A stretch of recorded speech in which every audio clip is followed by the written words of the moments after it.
മഹാന്മാർ അതിന് പഠിപ്പിക്കുന്നത്. ഏതായാലും നിങ്ങൾ പറഞ്ഞത് നേരത്തെ വിശദീകരിച്ചത് ശിർക്കാരോപിക്കുന്നു, ശിർക്കാരോപണമാണ്, മുസ്ലിം സമുദായത്തിലേക്ക് ശിർക്കാരോപിച്ചവർ കാഫിറുകളായി. അപ്പൊ ഈ വലിയ സദസ്സ് ഇവിടെ കേൾക്കുന്നുണ്ട്. ആ സദസ്സ് ഇത് മനസ്സിലാക്കുന്നത് ഇത് ഒരു ആരോപണമല്ല, സത്യത്തിൽ നിങ്ങളുടെ വിശ്വാസം നാവ് കൊണ്ട് പറയാം, നിങ്ങളുടെ മനസ്സിൽ നിന്ന് വരുന്നതാ. ഈ പ്രാർത്ഥനയാണെന്നുള്ള അത് മനസ്സിൽ നിന്ന് വരുന്നത് തന്നെയാണ്. അപ്പൊ അത് വെറുതെ നാവ് കൊണ്ട് ഇങ്ങനെ വെറുതെ പറയുന്ന സംഗതിയൊന്നുമല്ല. അപ്പൊ ഈ സദസ്സ് അത് കേൾക്കുന്നുണ്ട്. നിങ്ങളുടെ വിശ്വാസം ഇത് വെറും ശിർക്കാരോപണമാണോ അല്ലെങ്കിൽ ഇത് ഒരു വ്യക്തമായ ഒരു ആരോപണമാണോ എന്ന് വളരെ കൃത്യമായി സദസ്സ് കേൾക്കുന്നുണ്ടോ അല്ലെന്ന് നിങ്ങൾ പറഞ്ഞ് കേൾപ്പിക്കേണ്ട. അതൊക്കെ അല്ലേ തന്നെ കേൾക്കുന്നുണ്ട്. നിങ്ങൾക്ക് ചോദിക്കാനുള്ള എന്താ ചോദിക്കും. വിശദീകരിക്കാനോ വയന്ന് പറയാനോ അല്ല മൈക്കാൻ നിൽക്കുന്നത്. നിങ്ങൾക്ക് ചോദിക്കാനുള്ള ചോദ്യം അള്ളാഹുവിനോട് ചോദിക്കാവുന്ന എല്ലാ ചോദ്യങ്ങളും സൃഷ്ടികളോട് ചോദിക്കാമോ? മൺമറഞ്ഞവരെന്നുള്ള വ്യത്യാസം നിങ്ങൾ പറഞ്ഞിട്ടില്ല. മഹാത്മാക്കളാവട്ടെ അല്ലാത്തവരാവട്ടെ ആരാവട്ടെ ഞാൻ പറഞ്ഞു പറ്റൂല. കാരണം ഇലാഹാണെന്നുള്ള പരിവേഷത്തിലാണ് അള്ളാഹുവിനോട് ചോദിക്കുന്നത്. ആ ചോദ്യം സൃഷ്ടികൾക്ക് നൽകാൻ പാടില്ല. പിന്നെ നിങ്ങൾ പറഞ്ഞത് എന്താ, ഇത് വലിയ വിശ്വാസപരമായ കാര്യമാണ് ഈ പറഞ്ഞ സാധാരണക്കാരോട് ചോദിക്കണം. നിങ്ങൾ ആദ്യത്തെ നിങ്ങൾ ചോദ്യം മറക്കാൻ പാടില്ല. മൺമറഞ്ഞവരെന്നോ ശംസുലുലമയെന്നോ ആരാവട്ടെ ഈ ഇരിക്കുന്ന ആളുകളാവട്ടെ ഇവരോട് ചോദിക്കൽ, ഈ ചോദിക്കാന്നുള്ളത് ഇത് എങ്ങനെ വിശ്വാസമാണത്? ഇത് വിശ്വാസ. ഇതിന് നിങ്ങൾ പ്രാർത്ഥന എന്ന് പേരിട്ടു. നിങ്ങൾ മലയാളത്തിൽ ആ പ്രാർത്ഥന എന്ന് പേരിട്ട പദം കൊണ്ട് നിങ്ങൾ ഉദ്ദേശം എന്താ? സാധാരണ നമ്മൾ പറയുന്ന ദ്വാർക്ക എന്നുള്ള മൈനാക്കാണോ? ആ അർത്ഥത്തിനാണോ? ദ്വാർക്ക എന്ന് പറഞ്ഞാൽ എന്താ? സൃഷ്ടികൾ തമ്മിൽ അങ്ങോട്ടും ഇങ്ങോട്ടും അപേക്ഷിക്കുന്നതിന് ഇബാദത്തിന്റെ ദുആ എന്ന് പറയില്ല. അത് തെറ്റിദ്ധരിച്ചു പോയതാ. ഭാഷാപരമായ അതിന് ദുആ എന്ന് ഭാഷയിൽ പറഞ്ഞല്ലേ എന്നുള്ളതല്ല ചർച്ച. മലയാളത്തിൽ നിങ്ങൾ പ്രാർത്ഥന എന്ന് പറഞ്ഞ് ചക്കക്കുരു എന്ന് പേരിട്ടോല് ഇവിടെ കുഴപ്പമില്ല. മറിച്ച് ഇസ്ലാമിന്റെ സാങ്കേതികാശയത്തിൽ പറയുന്ന ദുആ എന്ന ആ വാക്കതിനെ പറ്റി പറയാൻ പാടില്ല. അതുകൊണ്ട് നിങ്ങൾ പ്രാർത്ഥന എന്ന് മലയാളത്തിൽ പറഞ്ഞുകാണ്ട് ആശയക്കുഴപ്പം ഉണ്ടാക്കാൻ സൃഷ്ടിക്കുന്നത് നിങ്ങളെ കുഴപ്പമില്ല. നിങ്ങൾ വേറെ എവിടുന്നോ തെറ്റായി മനസ്സിലാക്കിയ ആ ആളുകളുടെ കുഴപ്പമാണ് എന്ന് മാത്രം ഈ സന്ദർഭത്തിൽ സൂചിപ്പിക്കാം. നിങ്ങൾക്ക് ചോദിക്കാനുള്ള എന്താ വെച്ചാൽ ചോദിക്കാം, അല്ലാതെ ആളുകളുടെ വക്കാലത്ത് എടുക്കേണ്ട ആവശ്യമില്ല. ആ വിഷയം ഞാൻ ക്ലിയർ ആയി. കാരണം എന്താ വെച്ചാൽ നിങ്ങളുടെ വിശ്വാസം എനിക്ക് മനസ്സിലായി. നിങ്ങളുടെ വിശ്വാസം വളരെ എനിക്ക് വൃത്തിയായി. നിങ്ങളെ അഹ്ലുസുന്നത്ത് വൽ ജമാഅത്ത് എന്ന് പറയുന്നത് നിങ്ങളുടെ വിശ്വാസം വളരെ ഗുരുതരമായ അപകടമാണെന്ന് എനിക്ക് വളരെ വ്യക്തമായി എന്നാണ് ഞാൻ അറിയിച്ചത്. തക്ബീർ വേണമെങ്കിൽ നിങ്ങൾക്ക് ചെല്ലാം.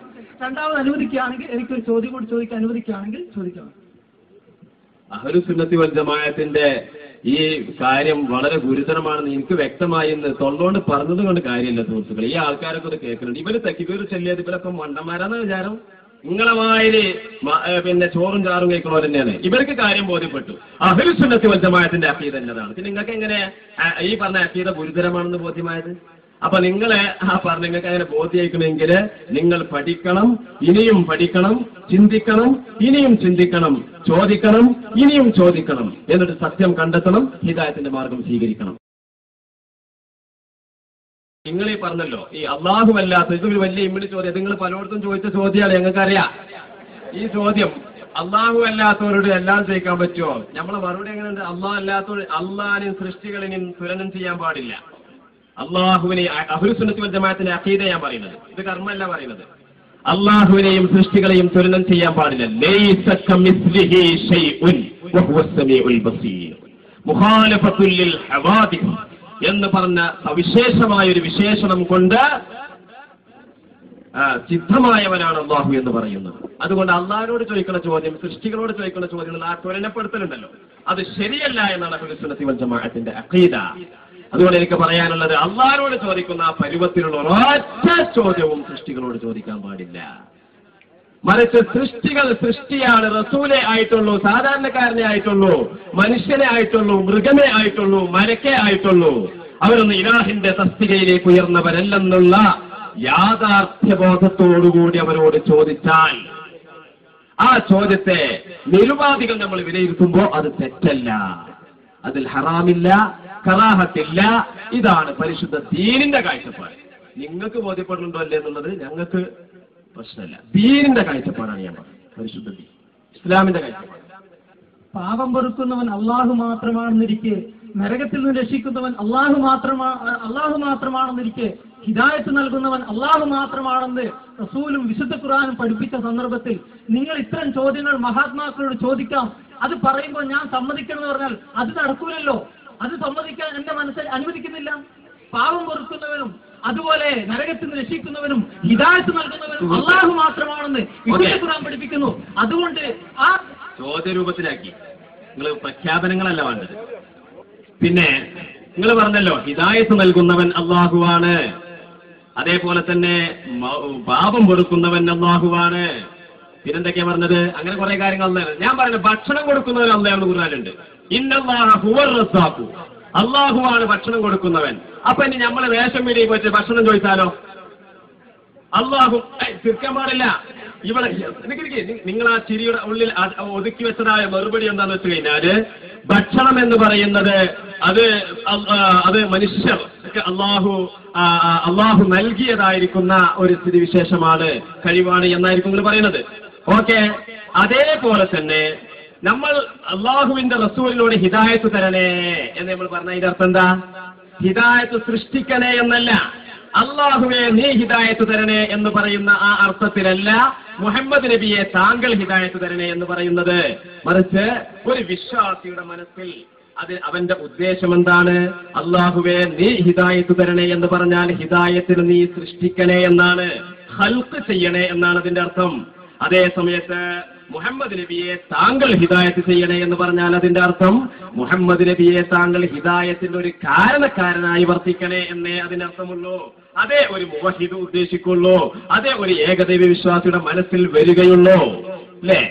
അതേപോലെ തന്നെ റേഷൻ പീഡിയക്കാരനോട് പോയിട്ട്, അല്ലെങ്കിൽ മാതാവിനോട് പോയിട്ട്, അല്ലെങ്കിൽ പ്രധാനമന്ത്രിയോട് പോയിട്ട് ഭക്ഷണം തരണേ എന്ന് പറഞ്ഞാൽ അള്ളാഹു സൃഷ്ടിക്കുന്ന ഭക്ഷണം എന്ന് പറയുന്ന സംവിധാനത്തിന്റെ ഒരു കാരണക്കാരനായി വർത്തിക്കണേ, ഇതേ ഒരു മുസ്ലിം ഉദ്ദേശിക്കുന്നുള്ളൂ, അതേ ഒരു മുവഹിദിന്റെ മനസ്സിൽ വരുന്നുള്ളൂ.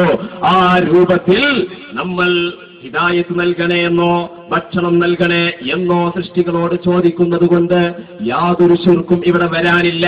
പിന്നെ നിങ്ങൾ പറഞ്ഞല്ലോ ഖുർആനിൽ പറഞ്ഞിട്ടുണ്ട് ഹിദായത്ത് നൽകുന്നവൻ അള്ളയാണ്, പിന്നെ പാപം പൊറുക്കുന്നവൻ അള്ളയാണ് എന്ന് ഖുർആനിൽ പറഞ്ഞിരിക്കെ റസൂലിനോട് ഹിദായത്ത് ചോദിക്കാമോ? ഇതാവ ചോദിച്ചത്. തത്തുല്യമായ ഒരുപാട് ആയത്തുകൾ ഖുർആനിലുണ്ട്. അതിൽപ്പെട്ട ഒന്നാണ് ഭക്ഷണം നൽകുന്നവൻ അള്ളാഹുവാണ്. അതിന്റെ അർത്ഥം എന്താ?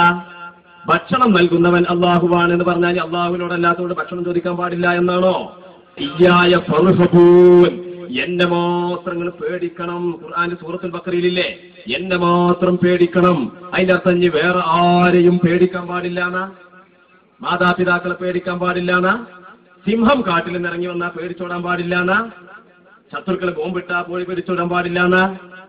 അതൊക്കെ ശിർക്കാണെന്നാണ്. എന്തൊരു പൊട്ടത്തരായി പറയുന്നത്. മക്കാമ് ശിർക്കികളും കൂടി മാത്രം പൊട്ടന്മാരല്ല. അങ്ങനെയുള്ള പൊട്ടത്തരാണ് ഈ പറയുന്നത്. നിങ്ങൾ നോക്കൂ സഹോദരന്മാരെ, മറിച്ച് അവിടേക്ക് എന്താ അർത്ഥം? എന്നെ മാത്രങ്ങൾ പേടിക്കണം എന്ന് പറയുന്ന അർത്ഥം എന്താ അറിയോ?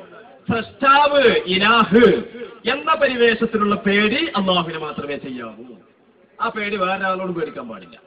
അതേ സമയത്തോ സിംഹം എന്നുള്ള നിലക്ക്, മാതാപിതാക്കൾ എന്ന നിലക്ക്, പ്രവാചകൻ എന്ന നിലക്ക്, ഉസ്താദി എന്ന നിലക്ക്, ഭരണാധികാരി എന്ന നിലക്ക്, പോലീസുകാരൻ എന്ന നിലക്ക് പേടിക്കുന്നതോ ആ പേടിയോ അത് അവരൊക്കെ അള്ളാഹു സൃഷ്ടിക്കുന്ന ഒരു സംവിധാനത്തിന്റെ കാരണക്കാർ മാത്രം എന്ന വിധത്തിലാണ് ഒരു മുസ്ലിം വിശ്വസിക്കുന്നത്. ആ വിശ്വാസത്തിലേക്ക് ജനങ്ങളെ എത്തിക്കുവാൻ വേണ്ടിയാണ് മുഴുവൻ പ്രവാചകന്മാരോട് അവതരിച്ചിട്ടുള്ളത്. അതുകൊണ്ട് ഖുർആൻ അങ്ങനെ പറഞ്ഞിട്ടുണ്ടല്ലോ, അതുകൊണ്ട് ഇത് തെറ്റല്ലേ എന്നുള്ള ആ ചോദ്യം നിലവാരമില്ലാത്തൊരു ചോദ്യം. നേരത്തെ ചോദ്യം ചോദിച്ച ആള് പുറത്തെന്തോ പ്രചരിപ്പിക്കുന്നുണ്ട് എന്ന് പറയുന്നുണ്ട്. 2 ചോദ്യം ചോദിക്കാനേ അവസരം, 2 അല്ല 5. എത്ര നിങ്ങൾ നോക്കിയിട്ടുണ്ടോ? എത്ര സമയം നമ്മൾ എത്ര അവസരം കൊടുത്തു? 2ൽ കൂടുതൽ അവസരം. 5 അവസരമാണോ കൊടുത്തത്? ഇത്രയും അവസരങ്ങൾ നമ്മൾ അവർക്ക് കൊടുത്തിട്ടുണ്ട്. 2 അവസരം മാത്രമേ കൊടുത്തിട്ടുള്ളൂ എന്നൊന്നും പറഞ്ഞുകൊണ്ട് പുറത്ത് ദുഷ്പ്രചരണം നടത്തേണ്ട ആവശ്യമില്ല. നിങ്ങൾ സത്യം പറഞ്ഞു തന്നിട്ട് അത് ഉൾക്കൊള്ളാത്ത ആളുകളെ പറ്റി എന്താ പറഞ്ഞത്? ഖതമല്ലാഹു അലാ ഖുലൂബിഹിം വഅലാ സംഇഹിം വഅലാ അബ്സാരിഹിം ഗിശാവ വലഹും അദാബുൻ അദീം. അവരുടെ ഹൃദയത്തിൽ അല്ലാഹു മൂടി വെച്ചിരിക്കുന്നു, അവരുടെ കാതുകളിൽ അല്ലാഹു ചീരി വെച്ചിരിക്കുന്നു, അവരുടെ കണ്ണുകളിൽ മൂടിയാണുള്ളത്. അതുകൊണ്ട് അവർ കാര്യം ഉൾക്കൊള്ളൂല. ഈ ഒരു വിഭാഗത്തിൽ പെട്ടുപോകാതെ സത്യസന്ധമായി തെളിവിന്റെ അടിസ്ഥാനത്തിൽ വിശദീകരിച്ചു തരുമ്പോൾ അത് ഞാൻ ഉൾക്കൊണ്ടിരിക്കുന്നു എന്ന് പറയാനുള്ള മനസ്സിന്റെ വിശാലതയാണ് ഏതൊരു വിശ്വാസിയും വെച്ചുപുലർത്തേണ്ടത് എന്ന് ഈ സന്ദർഭത്തിൽ ഞാൻ ഓർമ്മപ്പെടുത്തുകയാണ്.